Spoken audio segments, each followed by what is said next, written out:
আমাদের সেকেন্ড পেপারে substitution table আছে। আর এই সাবস্টিটিউশন টেবিলগুলো কি কেন্দ্রিক আসে?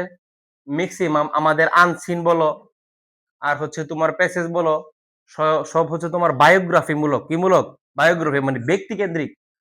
আর যদি আমাদের এই সাবস্টিটিউশন টেবিলগুলো আসে মোটামুটি ব্যক্তি কেন্দ্রিক যদি আসে, তাহলে সাবজেক্টের নামের জায়গার মধ্যে হি আসবে, প্রোনাউনের জায়গার মধ্যে। আর আমার তো মাঝে মধ্যে সাবজেক্ট দেওয়া থাকে না, মাঝে মধ্যে ভার্বও দেওয়া থাকে না, অক্সিলারি ভার্বগুলো কি দেওয়া থাকে না। এগুলো হচ্ছে আমার এই সেন্টেন্স অনুযায়ী, যদি সেন্টেন্স গুলো পাস্ট ফর্মে থাকে, কোনো কাহিনী গল্প কিচ্ছা বলে, তাহলে এটা পাস্ট ফর্মে আসবে। এই বেটা দিকে দাও, কালকে আইছিল না কেরে, অনেক কই দাও, কার প্রাইভেট? আজকে আইবা, আজকে আইবা, সৈকত রে কই দিও, নীরব রে কই দিও, যাও দৌড় দেও। এখন দেখো, তাহলে আমাদের যে মডেলের যে ইয়াটা দেখছো, এটা হচ্ছে তোমার, এটা কিন্তু ব্যক্তি কেন্দ্রিক না, তারপরে মোটামুটি ব্যক্তি কেন্দ্রিক। এখানে সকল মানুষে বুঝাইছে। প্রথমটা কি বলছে? আর আমাদের সাবজেক্ট টেবিলের প্রথমের যে গড়গুলো, এই গড়গুলোর মধ্যে কি থাকবে? সাবজেক্ট। কি থাকবে? সাবজেক্ট। আর মাঝখানের ঘরে কি থাকবে? ভার্ব।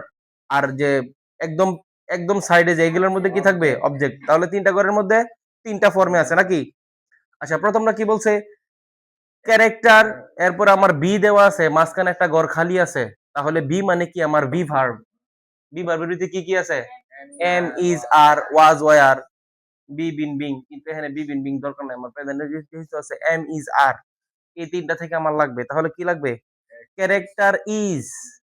এটা যেহেতু আমার ইয়াতে আসছে, মানে ক্যারেক্টার, আমার সিঙ্গুলার সাবজেক্ট, তাহলে আমার ইজ লাগবে, এখন আর এর কোনো দরকারই নাই। ঠিক আছে?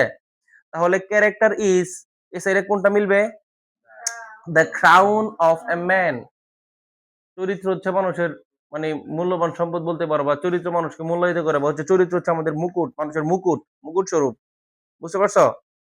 এরপর কি বলছে? ইট ইজ এ, এবার এই সাইডে একটা ইট, এই সাইডে আবার কি আছে? সাবজেক্ট কি আছে? ইট। ইট। ওই সাইডে আমার খালি ঘরগুলোর মধ্যে শুধু দুইটা অপশন দেওয়া আছে, আর তিনটার মধ্যে আমার বীর যে বি ভার্ব আছে না, এই বি ভার্ব বসাবো শুধু। তিনটার মধ্যে আমার বি ভার্ব বসবে। তাহলে এই বি ভার্বের মধ্যে এখানে ইট জিনিসটা, যে ইট মানে ইহা, এটা সিঙ্গুলার সাবজেক্ট। তাহলে আমার অক্সিলারি ভার্ব বা ভার্ব কি লাগবে? সিঙ্গুলার লাগবে না? তাহলে এটা কি হবে? It is. কি হবে? It is.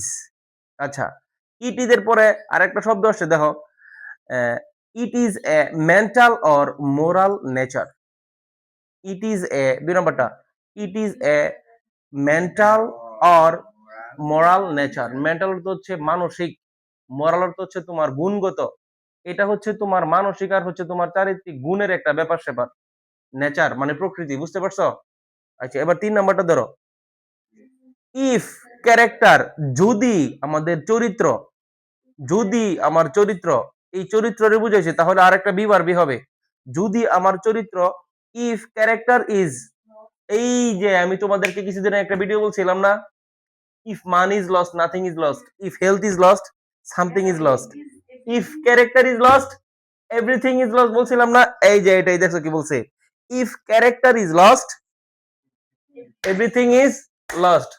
যদি তোমার চরিত্র মরিয়া যায়, তাহলে তোমার কি সব চলিয়া যাবে।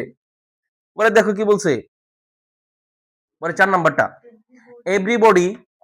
এখানে কি আছে? শুধু এভরিবডি। আচ্ছা, এভরিবডি আছে আমার, তিনটা কিন্তু ভি ভার্ব চলে গেছে, এখন শুধু আমার দুইটা ভার্ব আছে মাঝখানে। তাহলে কোন কোন দুইটা আছে? একটা হচ্ছে তোমার ইনফ্লুয়েন্সেস। ইনফ্লুয়েন্সেস অর্থ হচ্ছে তোমার উদ্বুদ্ধ করা। আর হেটস, হেট তো কি? ঘেন্না করা। না, আই হিট ইউ নাকি আই হেট ইউ? আচ্ছা আচ্ছা, আই হেট ইউ অর্থ কি? ঘেন্না করা। তাহলে এটা কি হবে? এভরিবডি হেটস, প্রত্যেকেই হচ্ছে ঘেন্না করে বা খারাপ চোখে দেখে। Everybody hates a man, a man without character. প্রত্যেকে চরিত্রহীন লোকরে কি করে? ঘেন্না করে। অতি স্বাভাবিক একটা ব্যাপার স্যাপার। এরপরে দেখো 5 নাম্বারটা, ইনভায়রনমেন্ট অর্থ কি? পরিবেশ, প্রকৃতি, চারপাশের পরিবেশকে বলবে environment. Environment influences one's character. Environment, আমার ভার্ব মাঝখানে ভার্ব কোনটা আছে? শুধু ইনফ্লুয়েন্সেস আছে না? ইনভায়রনমেন্ট ইনফ্লুয়েন্সেস কি হবে? One's character. এই কথাটার অর্থ হচ্ছে আমাদের পরিবেশের চারপাশ, আমাদের চারপাশের যে পরিবেশ, এইগুলা আমাদেরকে তোমার হচ্ছে, আমি সৎ চরিত্র হব, না দুশ্চরিত্র হব, এটা ডিপেন্ড করে এই চারপাশের পরিবেশের উপরে। একটা কথা আছে না, সৎসঙ্গে স্বর্গবাস, অসৎসঙ্গে সর্বনাশ। এটাই বলছি, এনভায়রনমেন্ট, পরিবেশ হচ্ছে তোমাকে চরিত্র ভালো হবে না খারাপ হবে এটাতে ইনফ্লুয়েন্স করে। ঠিক আছে, বলো এই শারমিন কয়টা? Character is